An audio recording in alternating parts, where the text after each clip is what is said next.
As you know, on Sunday night or Monday morning of every week, we post a new expository semiotics explaining why we would choose which lectionary readings. But in these readings, our dream is, and our desire is, to help you read the signs and fondle the details and spot the seminal metaphors, the condensed signs and the stories that are key for preaching to a digital culture.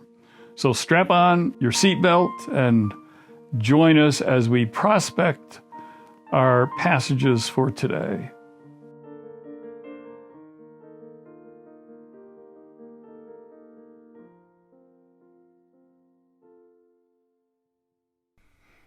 I have a saying that if you want to reach men for the gospel, you got to give them smoke and fire. And we hoped tonight to film at a fire pit outside, but the planes were taking off and the dogs were barking and the boats were flying by. So we're inside.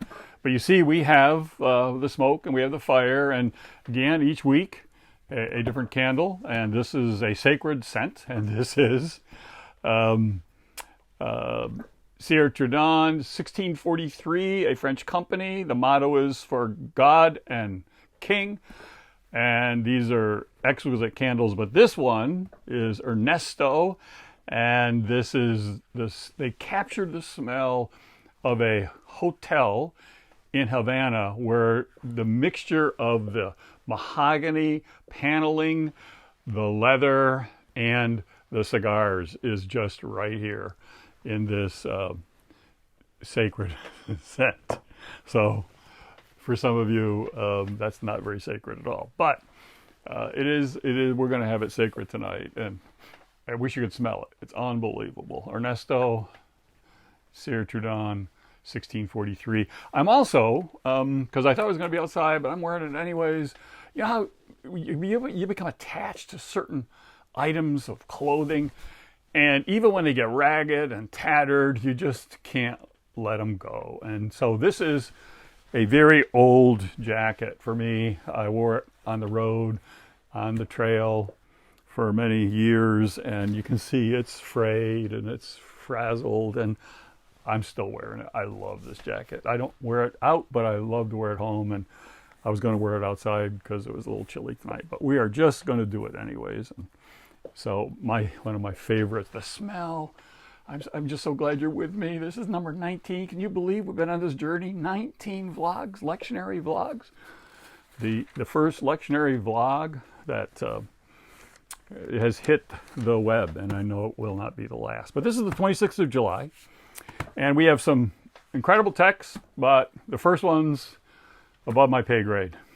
This is Genesis 29. I don't know if I will ever preach on this text. It's a very difficult one. As I said, it's above my pay grade. This is one of the best stories, though, of Jacob, who Laban has these two daughters, and you remember Leah and Rachel, and Rachel's the one that is, how do I put it? The Bible talks about shapely and comely. In other words, she's the curvaceous one. And he really falls in love with her, and he agrees to work for Laban for 7 years to get Rachel. And when they have the wedding, come to find out, Laban disguises his daughter Leah, and so Jacob actually marries Leah.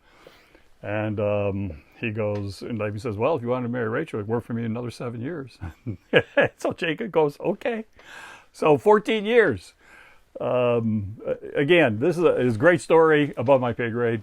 I've never preached on it. I'm not sure I have figured that one out. But the psalm is Psalm 105, 1 to 11. Let the hearts of those who seek the Lord rejoice. And we're going to be talking about rejoicing a little later, so I'm going to integrate this a little bit into our conversation tonight. But I want to really focus on the letter, the Romans text. The gospel reading is when Jesus has, in staccato fashion, rapid fire. The kingdom of heaven is like, kingdom of heaven is like, kingdom of heaven is like. And he gets these 5, 6 similes, metaphors, right after another. All of them different. I mean, the idea you never mix metaphors. Jesus mixed metaphors all the time. I mean, so you got the kingdom of heaven is like a mustard seed. The kingdom of heaven is like, you got all these incredible things that the kingdom of heaven is like, and one right after the other. So it's okay to mix metaphors. Jesus did it. We can do it too. I do it all the time. But the Romans 8 text, and I just want to read it because it's so familiar, but we're going to defamiliarize it a little bit to have it come alive in a whole new way. So Romans 8, beginning with verse 26. In the same way, the Spirit helps us in our weakness. We do not know what we ought to pray, but the Spirit himself intercedes for us with groans that words cannot express. And he who searches our hearts knows the mind of the Spirit, because the Spirit intercedes for the saints in accordance with God's will. And we know, this is the famous Romans 8:28. If you know John 3:16 and you know another one, it's probably Romans 8:28. And we know that in all things God works for the good of those who love him, who have been called according to his purpose. For those God foreknew, he also predestined to be conformed to the likeness of his Son, that he might be the firstborn among many brothers. And those he predestined, he also called. Those he called, he also justified. Those he justified, he also glorified. What then shall we say in response to all this? If God is for us, who can be against us? He who did not spare his own Son, but gave him up for us all, how will he not also, along with him, graciously give us all things? Who will bring any charge against those whom God has chosen? It is God who justifies. Who is he that condemns? Christ Jesus, who died.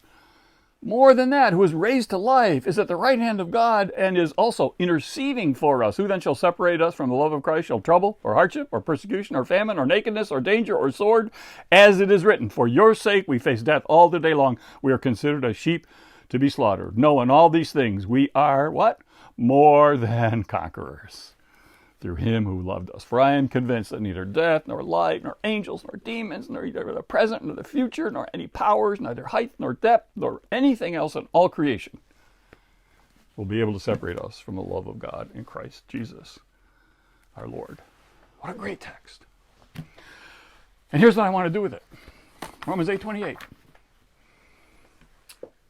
For we know that, now, the King James, all things work together for good, for the glory of God.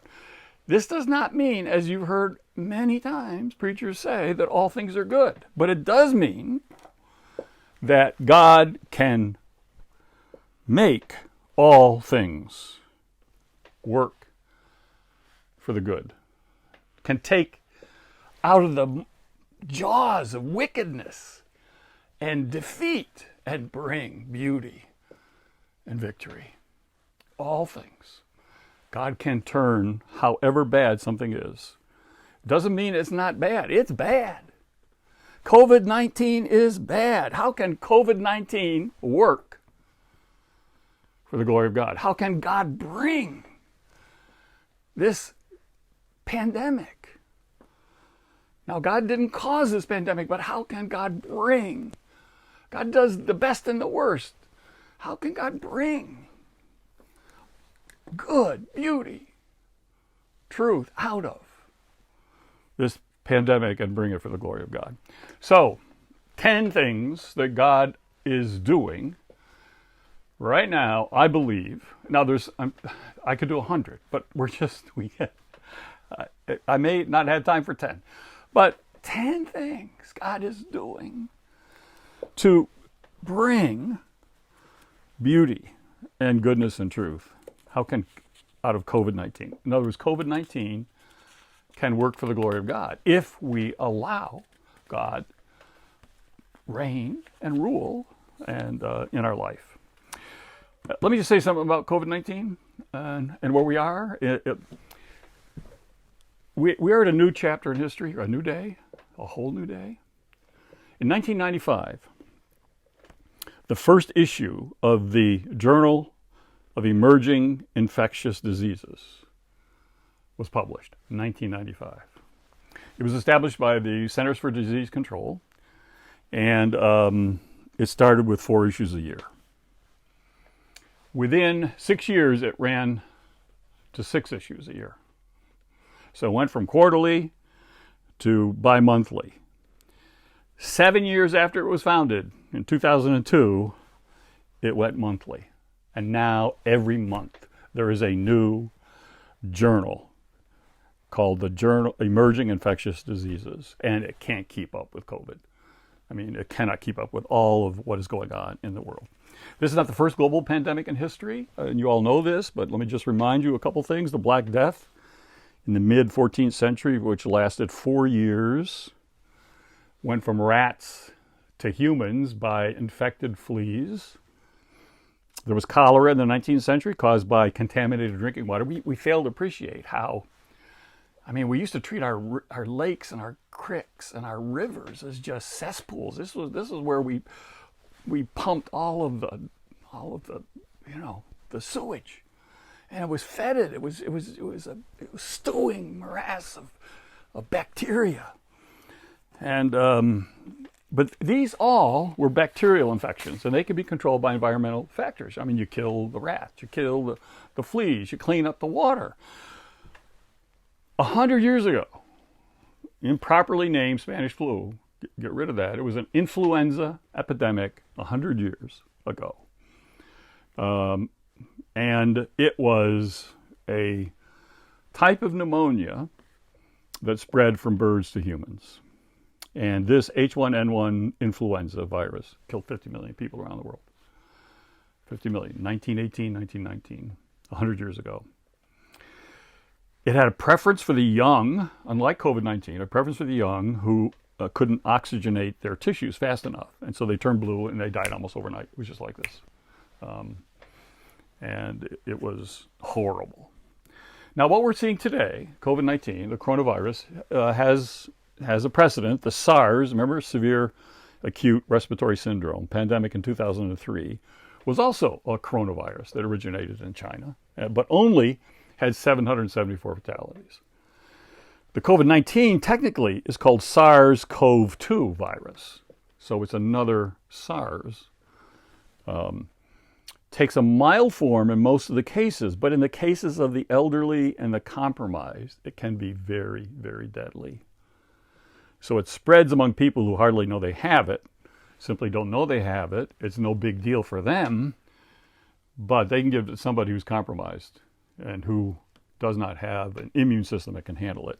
And it latches on quickly to those with underlying health problems, and it can take them out.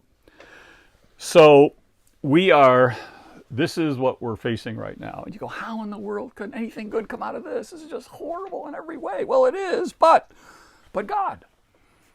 And we all also ought to realize that all of this, okay, well, all you got to do is just, 2 meters away, 6 feet away, and wash your hands constantly. We got a world of 7.8 billion people. By the way, it's soon going to be 10 billion.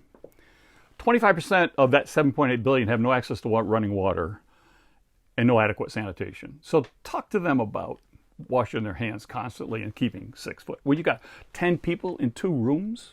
I mean, so a lot of the stuff that we're talking about is not universally applicable on a global basis to the people who really are most vulnerable.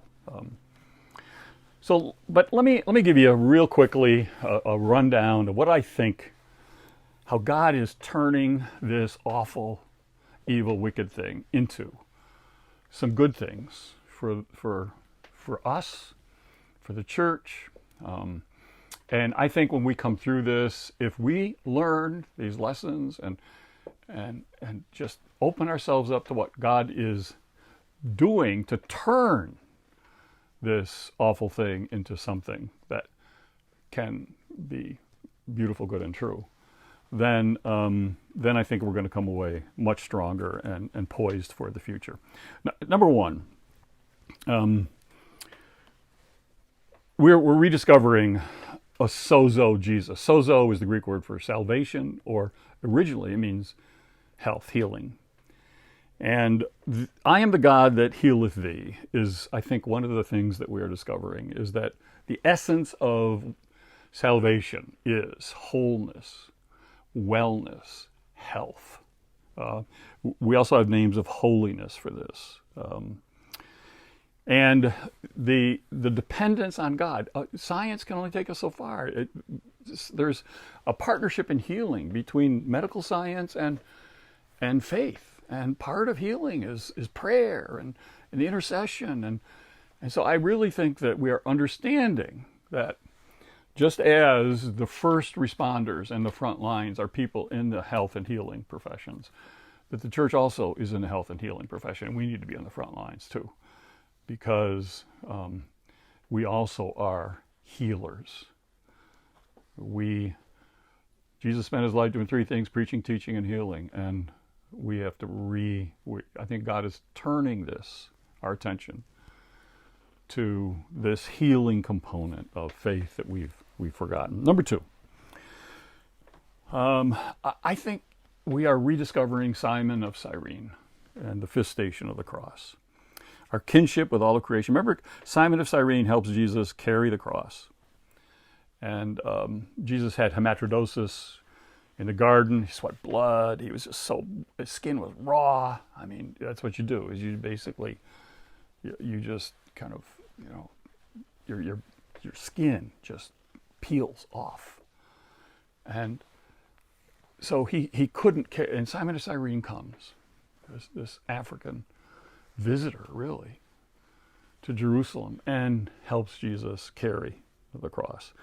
We are all called to help Jesus carry the cross. And we're all called to help each other carry our crosses. Now, we all have a cross to bear, and nobody gets out of life without carrying some cross. So we got to be careful here. We can't carry everybody's cross. You're going to do nothing but carry. And we all have different crosses. Each one of us gets a different cross to carry. So we can't just do this. We got to be sensible here, and that that's not my cross. We just have to say to somebody, well, why aren't you involved in this movement, in this cause, in this campaign? Well, I've got all these other crosses. That's not my cross. But we do need, if you aren't helping somebody, we have a kinship with each other. We are our brothers and sisters keepers. And this is a time when I think we are rediscovering what it means to care for each other. And partly this is what's behind the mask. I mean, this is The Economist and the June issue. And it's talking about, wear masks. They could help. They may help. I'm tired of all the, sadomasochisms out there. But here's why you wear a mask. This is not so much because they protect the wearer, the normal reason people may put them on in times of pestilence, but rather because they stop the wearer infecting others. In other words, wearing a mask is itself an act of altruism. It's an act of helping somebody, caring for somebody enough to say, I'm not protecting myself here so much as I may not know that I have it, and I could be carrying it, and so therefore I'm protecting you. And so it's a really just the act of wearing a mask is, I think, being our brothers and our sisters keeper, and an act of altruism. Number three, rediscover home. Rediscover home. The whole meaning of home, what it means to have a home. And our homes are multi-generational increasingly. They need to be. God is a multi-generational God. I'm the God of Abraham, Isaac, and Jacob. The Bible thinks multi-generationally. And the rediscovery of the importance of home rituals, home time, the value of that word that we've almost lost, the word home. Number four, I think COVID-19 is helping us to pay attention in new ways. And I translate. The King James is, every preacher has a little tick, has a little, you know what I mean, okay. Everybody's got Jesus had a little. Verily, the King James gets it. Verily, verily, I say unto thee. Now, Jesus didn't say that. But the Greek translation, the best translation, are either listen up or pay attention. And I love pay attention. And I think that's one of the things that this is helping us do in the frenetic pace that we've been setting for ourselves, is helping us pay attention. We're paying attention again, all of us, to things like light and color. How about silence, stillness, solitude? All of these things. We are being kind of slowed down and asked to pay attention. And part of that paying attention is, I believe, a rediscovery of the joy of the Lord. When you start paying attention to life around you and absorbing the beauty of what is there and people around you and the colors, the smells, the fabric, even frayed fabric, and you just start paying attention to your life, there's this joy comes out. The joy of the Lord does not exclude disease and pain and suffering, but absorbs disease and pain into itself. It absorbs the worry. It absorbs the insecurity. It absorbs the uncertainty. And it's all part of the joy story. It doesn't banish it. It brings it into a whole new integration, because nobody gets out of life without pain and suffering and worry and stress. Good luck with that. One of the most momentous books I ever read, it was in 1985, Dominique Lapierre. It's called City of Joy. I'll never forget reading it because I just could not stop. I spent the whole night, and I didn't have time for this. This wasn't on any kind of reading list or scholarly agenda. But it's called City of Joy. And Dominique Lapierre spent a year living in the streets of Calcutta, and he found the people in the poorest places on the planet, some of the most joyful people he had ever encountered in his life. That's why he called it City of Joy. Contentment is not connected to square feet. Some of the happiest people in the world live in the tiniest spaces, and some of the most squalid places. Some of the unhappiest people in the world live in 10,000 square foot houses. Contentment does not come from meterage, but from other metrics, the metrics of gratitude and friendship and grace and hope and love. And it really bothers me. If I were to ask you, what's the shortest verse in the Bible? I guarantee you're going to say Jesus wept. But there's another verse that's actually in Greek shorter. It's 1 Thessalonians 5:16. You can look it up. Rejoice always. See, why do we fixate on the negative? Jesus wept, and not the positive. Weeping may endure for a night, but joy comes in the morning. That's why Jesus is the bright and morning star. He's not the evening star. I think Nietzsche had the worst insult. He had the worst criticism. The worst thing ever said about Christians is Nietzsche's critique. They have no joy. Are you kidding me? If you can be a Christian without joy, it makes suspect what your status is as a follower of Jesus. No, joy is the sign of Jesus' presence. So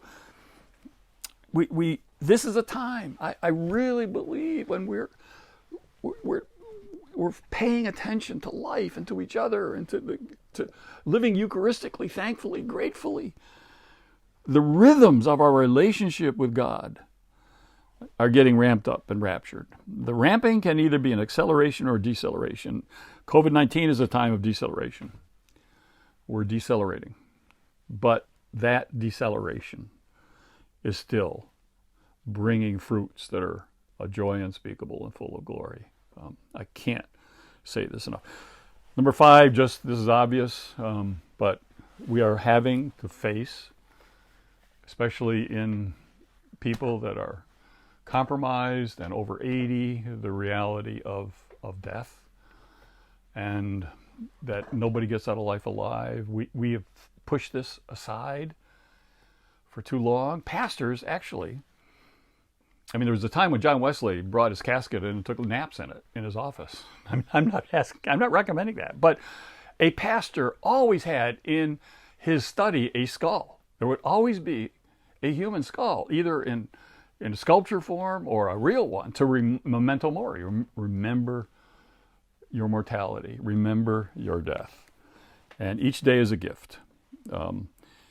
And life is a continuous acceptance of a gift and an encounter. It's a daily gift, a daily encounter, and daily gratitude for every single day. The paradox of life. The moment you're born, you begin to die. The moment you die, you're born into eternity and live forever. So we live every day. Live every day as if it's the last day of your life and the first day of the rest of your life. You live both at the same time. And I think that's one of the things that COVID-19 is doing. I think it's also helping us rediscover both the Emmaus Road and the Damascus Road, both of them. And both of them are drawing us closer to God. Draw me nearer and nearer, precious Lord.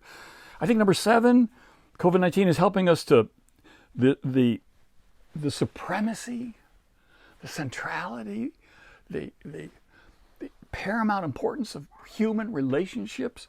The human nervous system is designed for interaction, for relationships, for stimulation. First negative note in the Bible: it is not good for Adam to be alone. First time you find anything negative. G.K. Chesterton said, you know why God said that? Because it is not good for God to be alone. Even God exists in relationship. That's what the Trinity is all about. And so God in the story where, I exist in a relationship, Adam's got to exist in a relationship. Every human needs this kind of relational oxygen. And the reason why solitary confinement is actually worse than physical torture is because we're made for relationships. We're made for interaction. And when that does not happen, relationships are not easy. They're hard. James Joyce, what everybody says one of the greatest writers who ever lived. I'm still trying to read James Joyce, but don't tell anybody that, because everybody's supposed to, how great a writer he is. I'm still trying.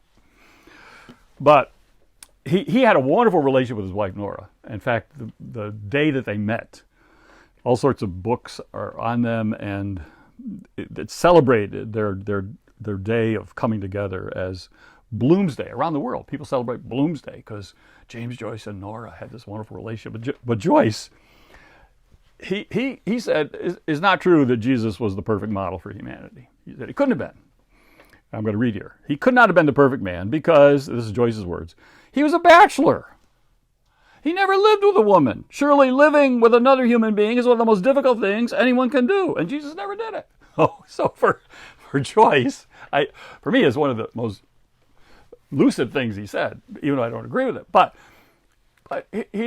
we were made to live in community. Now Jesus lives in community, and he can, I think you can live in that kind of intense relationship with friends, even with pets. So that's why I think James Joyce is wrong. But number 8, there's a theme park in Fuji, Yoshida, Japan.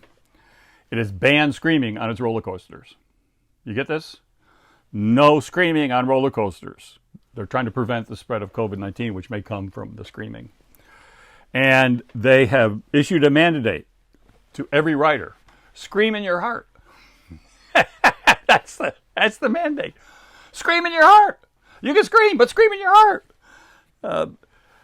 I think this COVID-19 is forcing us to exercise our heart muscle like never before. And as we are finding new ways to scream, to glorify God, to praise God, even if we can't praise Him together, but we can find ways to scream in our hearts. And that's the groans that we were reading about in the text today. So, number 9, rediscover creation. Get outdoors. Christianity was an out-of-door spirituality. I call it a good church, G-O-O-D, get out of doors church. It's not indoors, it's outdoors. It's time to re-examine our relationship with creation. And this is at the heart of COVID-19, how it started. We have to respect our ecosystems and their integrity. And just the fact that humans can barge into anything we want in these ecosystems and just take them apart and mix and match things together. Who do we think we are? When we infringe on areas where humans were not meant to be, the so-called silent spaces of Asia and Siberia and Western China, this is where the influenza epidemics are starting. It's these silent spaces that we were not meant to infringe on some of these wildlife ecosystems. And the worst thing are these wet markets. Oh, don't get me going. Where they put all these animals together and people, I mean, that have never been together and then people are, oh, let's eat this one, you know. We've moved into a very dangerous era in human history. Populations have expanded exponentially. The free access of these populations to places where humans have never been or maybe should never consider conquering as we do in these wet markets. This is ripe for animal to human diseases, the transmission.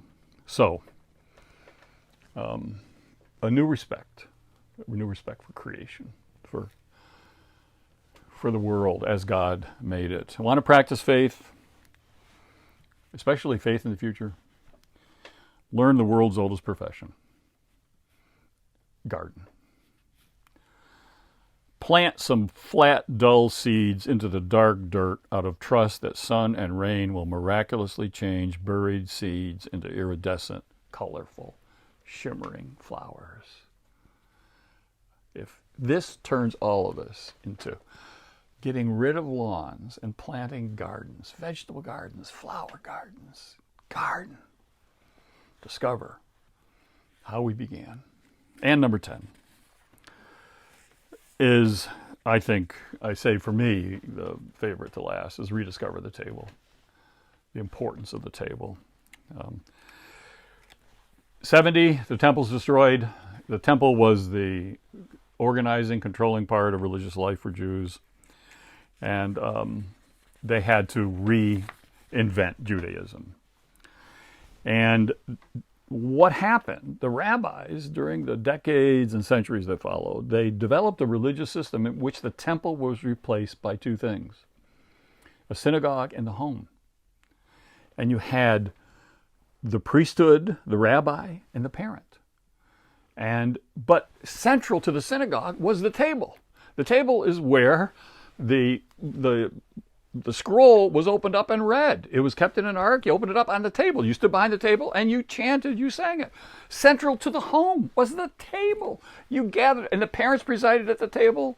The rabbi presided at the parents presided at the table in the home. The rabbi presided at the table in the synagogue. The table is key to understanding Jesus and how Jesus emerges, and his whole ministry is a table ministry, and we have got to rediscover. We mentioned home before, but home worship, and that's what it's forcing us to do. It's not a marginal footnote in the life of Jews. Home worship is the key to liturgical life, and it ought to be the key to our life. We need parents to reassert themselves as their role in the home, around the table. Meals in real life, like meals in the Bible, are never all about just physical sustenance. They're about spiritual sustenance. They're about psychological sustenance. They're about theological meaning. They are that important. So I just say stop labeling, start tabling. Start tabling everything. Instead of labeling people based on difference, table difference and bring this listening, learning, bring difference, bring friends, family to the table. Table is the ultimate therapy, I believe. Now, there's other kinds of therapy, and I'm not poo-pooing other kinds of therapy, but the reason why we need other kinds of therapy so much is because we haven't had table therapy. And this is my favorite issue of Blue Bloods. It's season 10, episode 12, You can look at it, 41 minutes and 40 seconds. And the New York City police commissioner is told that he needs therapy. It was not said kindly. And he says, I've got my own program for that. Oh, yeah? What is that? And he says, this is 42 minutes, 4 seconds. My family's dinner table is my therapy. My family's dinner table. It's about time we discovered the therapy of the table and the centrality of the table in the life of faith. I could go on and on. There could be 20, could be 30. You could make them 7, make them 5. But give your people, they need hope. They need some positives right now. Give your people. It's not just God can work all things for the glory. Make all things COVID-19. Get particular. And this is what God can do and is doing with COVID-19 to turn what is wicked and evil into something that is wondrous and future, building and future forwarding.